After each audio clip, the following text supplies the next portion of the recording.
comenzar. Está bien, y se lo voy a leer. Ya, está bien. Bueno, yo hice del sistema respiratorio, hice el asma y la bronquitis. En su definición del asma, es una afección en la que las vías respiratorias de una persona se inflaman, estrechan y producen mayor cantidad de mucosa, de normalidad de la dificultad respiratoria. El asma puede ser leve o puede interferir en las actividades diarias. En algunos casos pueden conducir a ataques mortales. En las células inflamatorias tenemos, es multicelular y está formado por eosinófilos, neutrófilos, linfocitos y células mononucleares. En proporción variable, estas células y los mediadores que se liberan son responsables de la respuesta.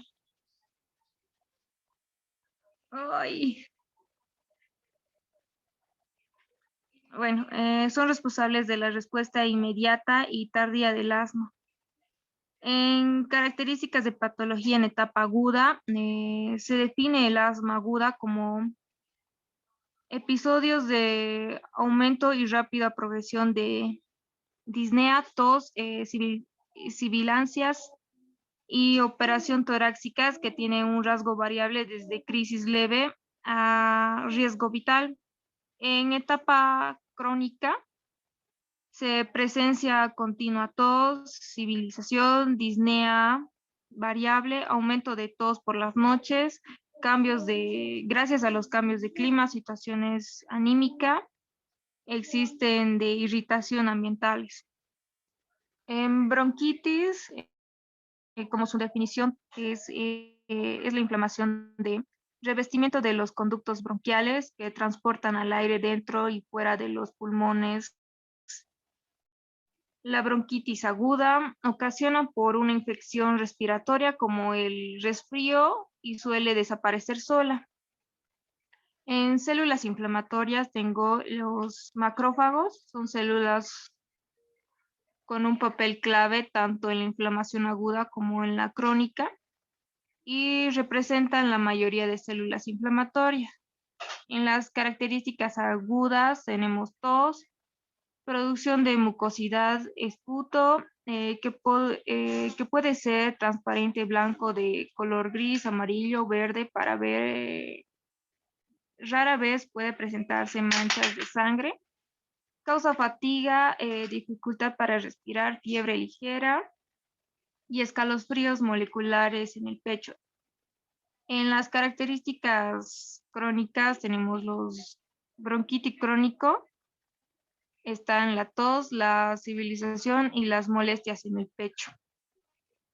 Luego, en el sistema digestivo tengo dos también, son cálculos biliares, la hemorroides. Y en el cálculo biliar, los cálculos biliares son depósitos que se forman en tu vesícula y pueden formarse si estas no se vacía adecuadamente, si los niveles de colesterol son elevados o si existen muchos residuos de bilis. En las células que puedo encontrar son las células inflamatorias mononucleares, linfocitos, células plasmáticas y estas que están en la capa muscular. Esto encontré en las características de patología de etapa aguda o crónica. El dolor aparece cuando un cálculo está en la obstrucción, un conducto crítico y da incremento progresivo a la tensión. Luego investigué lo que es la hemorroides. Su definición de las hemorroides son las inflamaciones de los vasos sanguíneos al final de la tracción digestiva, lo que puede generar dolor y comezón. En algunos incluyen estreñimiento crónico, diarrea, falta de fibra en la dieta y estrés.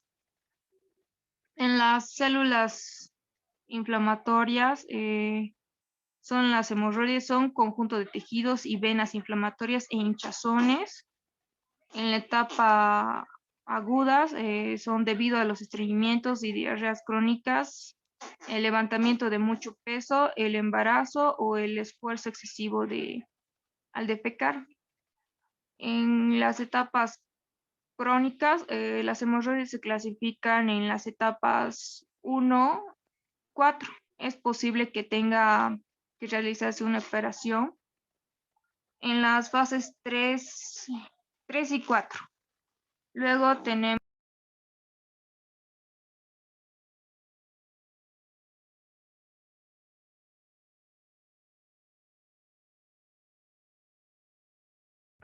Se fue la batería de su compañero. Continuamos, Rudy, con usted.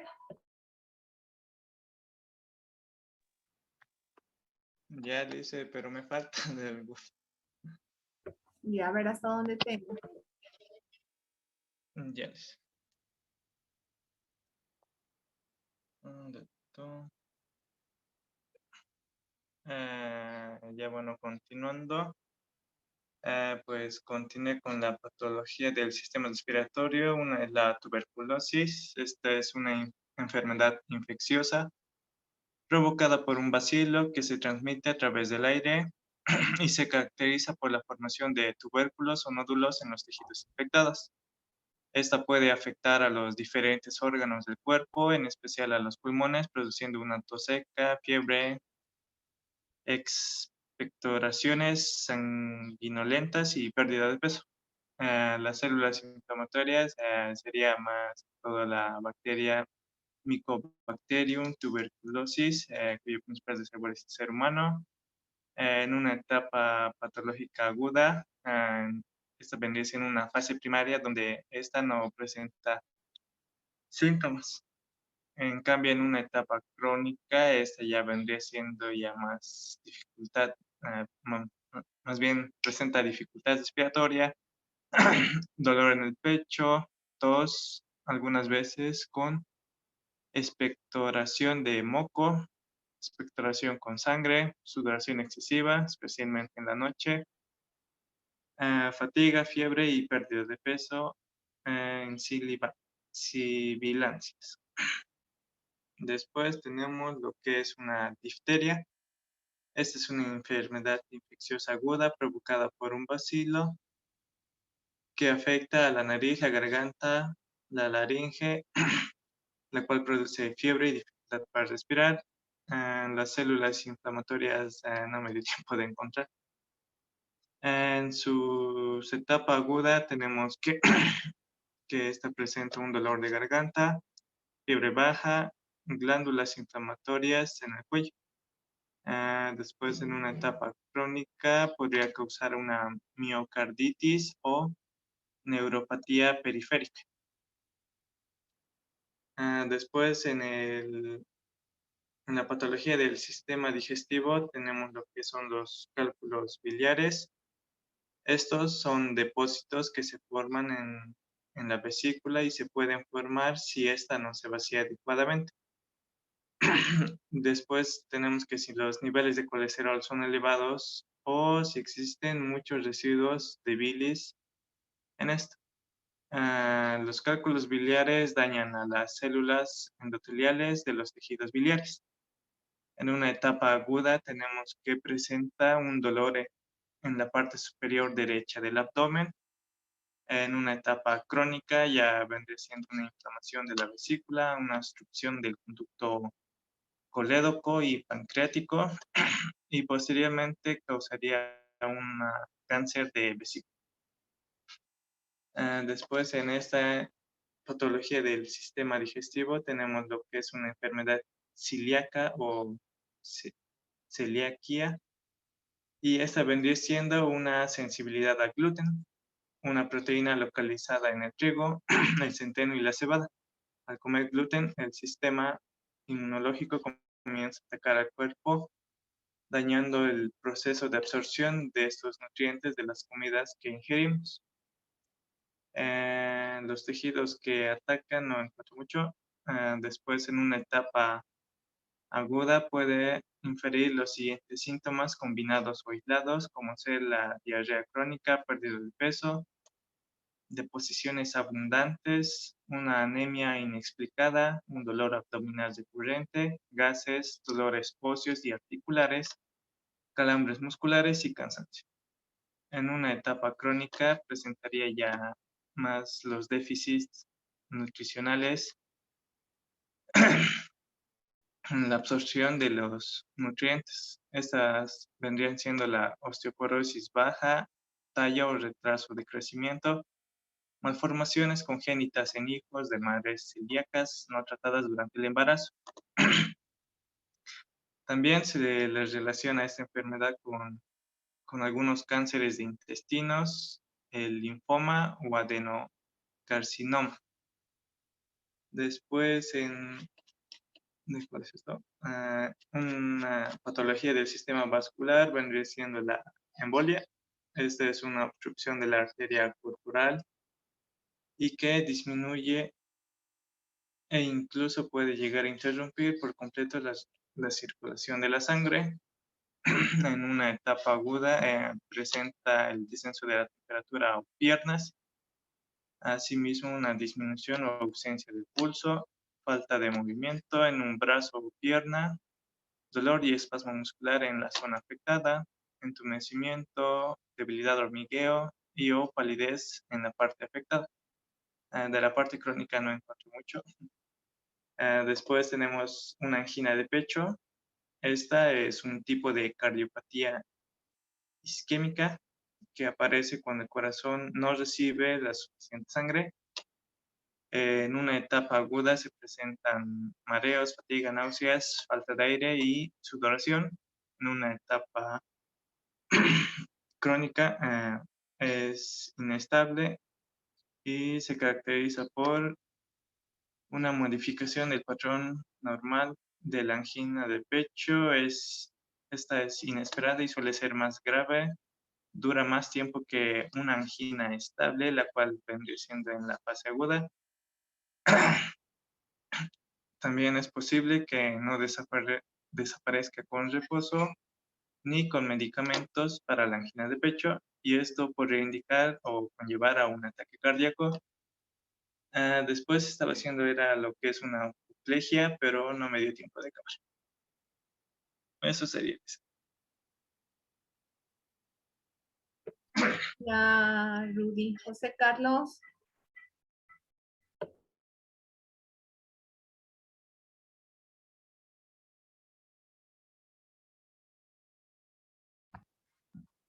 Me falta Alicia para ya aplicar hasta donde quede.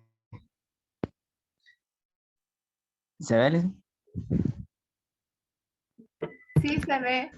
Al tocar un poquito más tu celular. Ya. El sistema respiratorio es la tuberculosis, que es una enfermedad infecciosa que afecta principalmente a los pulmones.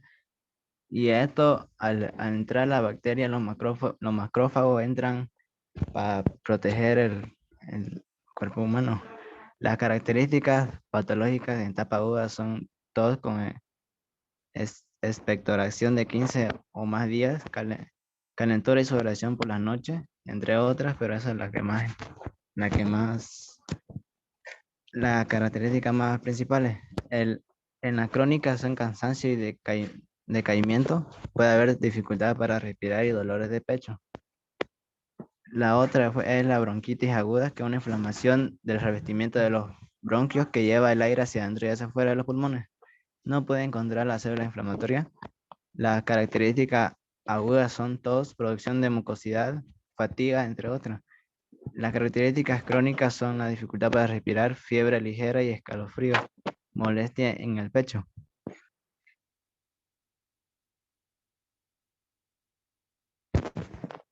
En lo digestivo hice los cálculos biliares, que son depósitos endurecidos de fluido digestivo que se pueden formar en la vesícula biliar. No puede ser las células inflamatorias. Entre las características agudas son dolor de hombro derecho, náusea o vómito y dolor repentino, principalmente en el abdomen. Las características crónicas son fiebre alta con escalofrío, color amarillento en la piel, entre otras. La enfermedad celíaca es una infección del sistema inmunitario en la que no se puede consumir gluten porque daña al intestino delgado. No puede encontrar igual células inflamatorias. Entre las características agudas están la hinchazón, gases, náusea, entre otras. Entre las características crónicas, diarrea crónica, estreñimiento y dolor de estómago.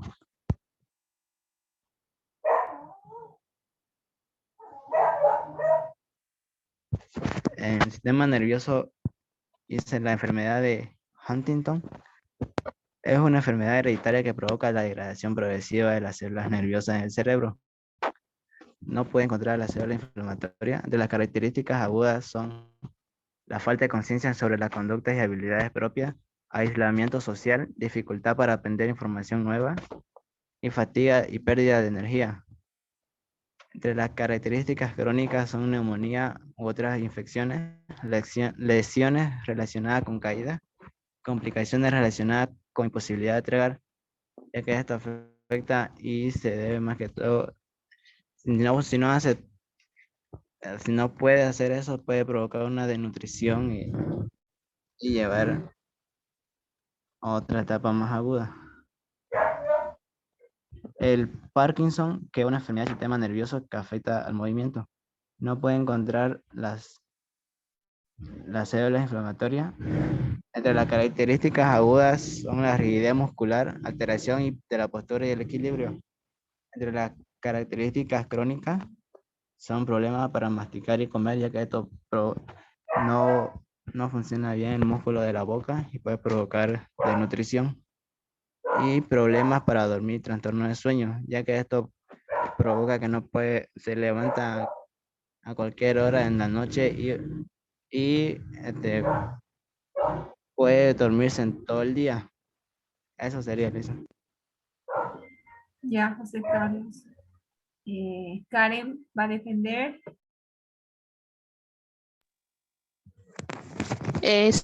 Liz, ¿me escucha? Sí, la escucho, Karen.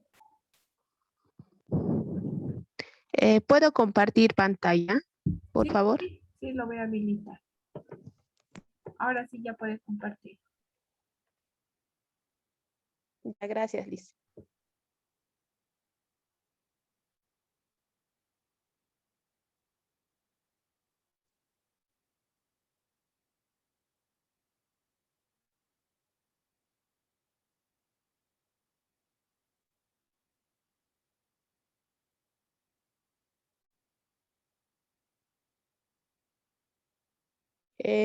¿Se puede ver, Lice? No, todavía no. Ya.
Ya, Karen. Sí, un ratito, por favor.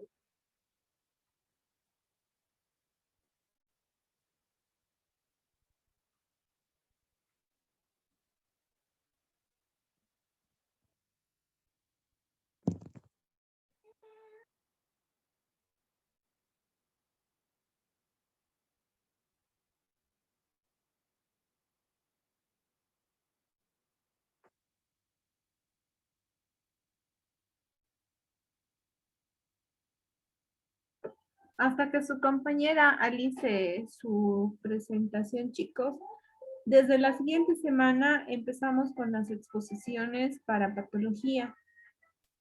La siguiente semana empiezan a exponer neoplasias y aspectos clínicos de la neoplasia. Este material está en el libro de Robbins, está en el capítulo 4 y capítulo 5. Las personas que van a exponer el primer tema son Soledad Armata y José Carlos. Entonces pónganse de acuerdo para preparar sus diapositivas para la siguiente semana, chicos. Pues comuníquese, José Carlos, para trabajar la siguiente semana. Después, el siguiente viernes les voy a dar quienes exponen los otros dos temas.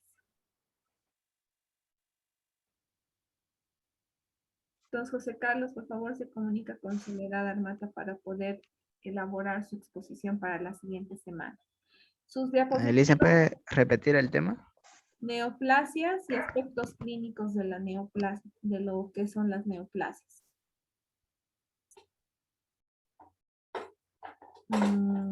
¿Qué le quería decir? Sus diapositivas tienen que enviarme un día antes. Eso quiere decir que tiene que estar listo hasta el jueves, por favor, para que yo pueda subir el material a la plataforma. ¿Cuál es el modo para trabajar en esta ocasión? Hacen sus diapositivas, chicos, y tienen que hacer un cuestionario con aproximadamente 15 preguntas. Sus diapositivas más su cuestionario de 15 preguntas me lo van a pasar de manera privada al WhatsApp. Con ese cuestionario vamos a hacer una evaluación a sus compañeros después de la exposición. Entonces, cuidado que les estén pasando las preguntas, ayudando en las preguntas, ¿no? Sus compañeros van a tener que trabajar. Cada clase, cada grupo va a elaborar cuestionarios o alguna actividad para evaluar la exposición, para ver si han estado atentos a la exposición de sus compañeros. Y eso va a ser también nota de evaluación. Entonces, hasta el jueves tienen que estar listos sus diapositivas y su cuestionario. ¿Alguna duda, alguna pregunta, José Carlos? No, Alicia. Ya, entonces hasta el jueves espero todo su material hasta mediodía, por favor. Ahora sí, Karen puede compartir su pantalla. Elise, tengo algunos problemas. ¿Le podría leer? Sí, no hay problema, puede. Por favor, gracias. Ya.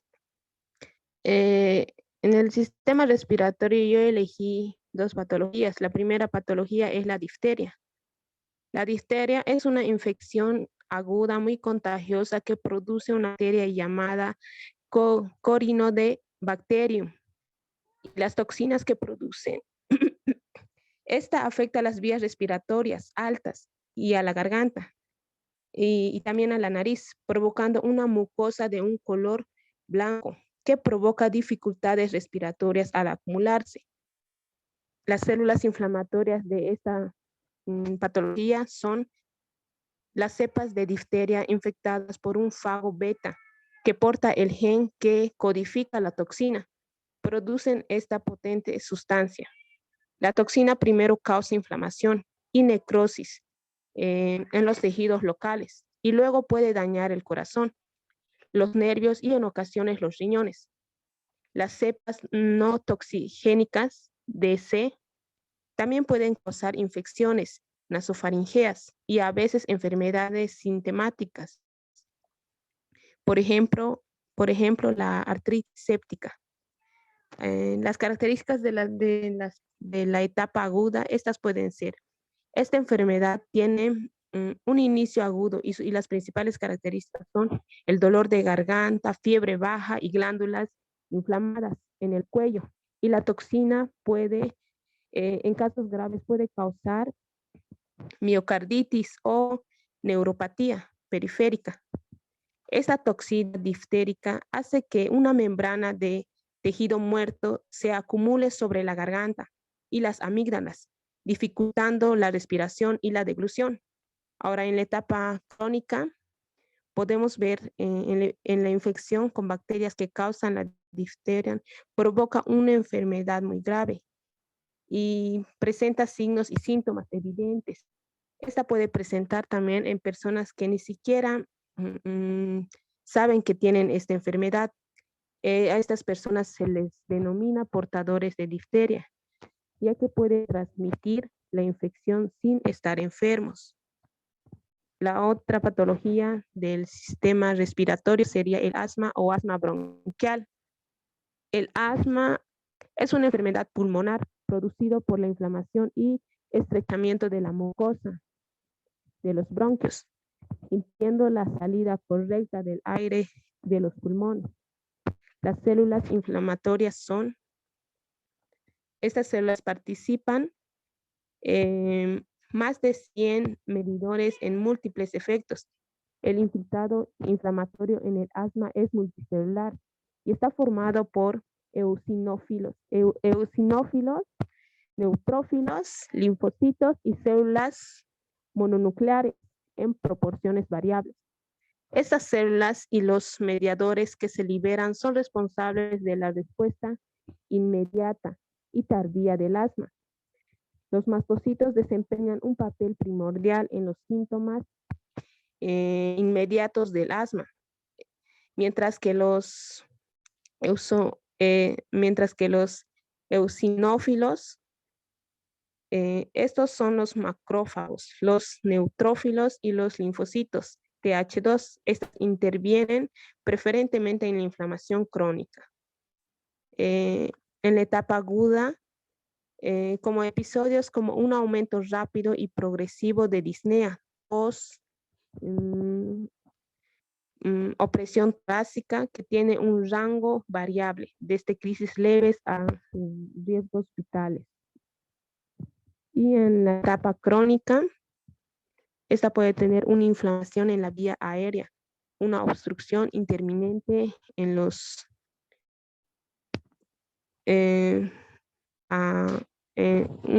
una obstrucción intermitente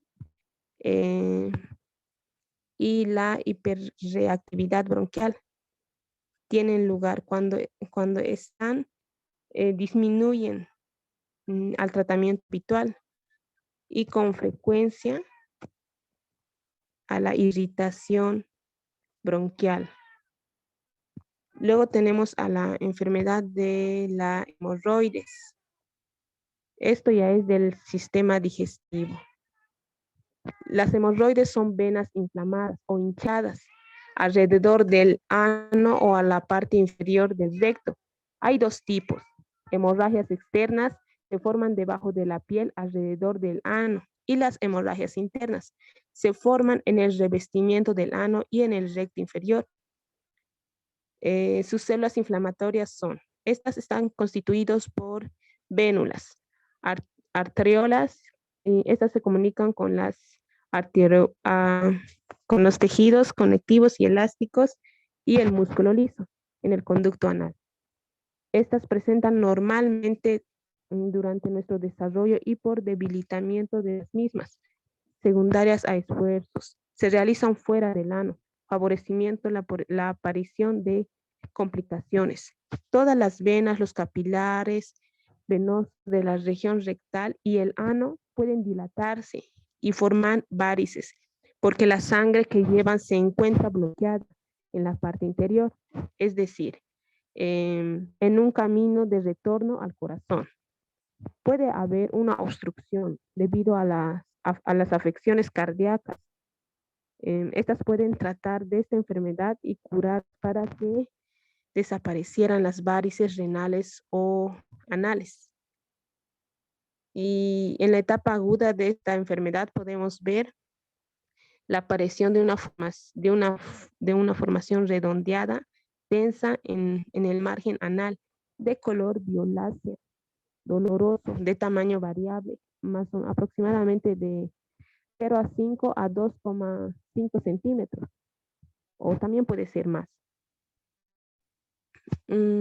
Esta es secundaria a la formación de trombos dentro del sistema vascular de las hemorroides. Esto se observa habitualmente luego de esfuerzos desmedidos o episodios diarréicos. La induración es dolorosa en los primeros días, luego comienza a ceder espontáneamente. Puede evolucionar de dos maneras. Uno, el trombo se retrae y queda en una pequeña induración externa, asintomática, persistente en las hemorragias y pueden complicarse nuevamente. Dos, la piel que recubre la trombosis de necrosa y el trombo drena espontáneamente. Puede sangrar. También la enfermedad hemorragial. Y en la etapa crónica son las llamadas hemorroides prolapsadas y aparecen fuera del ano. El individuo puede sentir más dolor, no puede expulsar y necesita tratamiento. Suelen ser muy grandes y permanecen fuera del ano. Este desarrolla un coágulo sanguíneo. Las hemorroides externas y trombosadas que se han coagulado requieren tratamiento médico de inmediato. Y la otra patología es la colangitis. La colangitis es una infección de los conductos biliares, los tubos que transportan la bilis desde el hígado hasta la vesícula biliar y los intestinos. La bilis es un líquido producido por el hígado que ayuda a digerir los alimentos. Puede presentar colestasis. En las células inflamatorias puede presentar colestasis, elevación de fosfatasas alcalinas y gamma-glutamitransferasas, que si persisten en el tiempo, estas pueden llevar a una déficit. Las vitaminas liposolubles, disfunción autonómicas y trastornos del sueño. En aquí podemos observar que esta alteración puede generar estenosis fibroesclerótica y destrucción de los conductos biliares.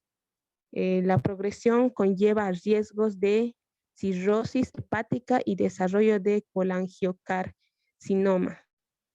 En la etapa aguda, en esta parte podemos ver un ascendente de sepsis biliar. Se refiere a una inflamación o a una infección de los conductos hepáticos y biliares comunes. Estas se pueden asociar con la obstrucción del conducto biliar común.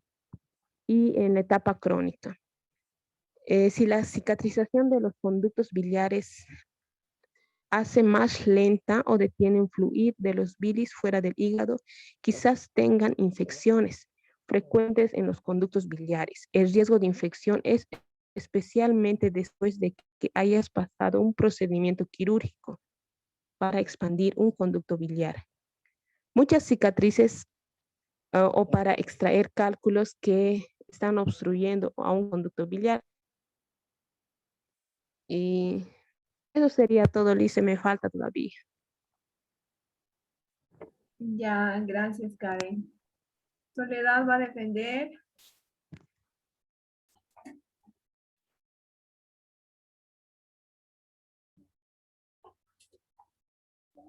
Bien, chicos, repetirles que la siguiente semana exponen sus compañeros Soledad y José Carlos el capítulo 4, capítulo 5, que tiene que ver con neoplasias y características clínicas de las neoplasias.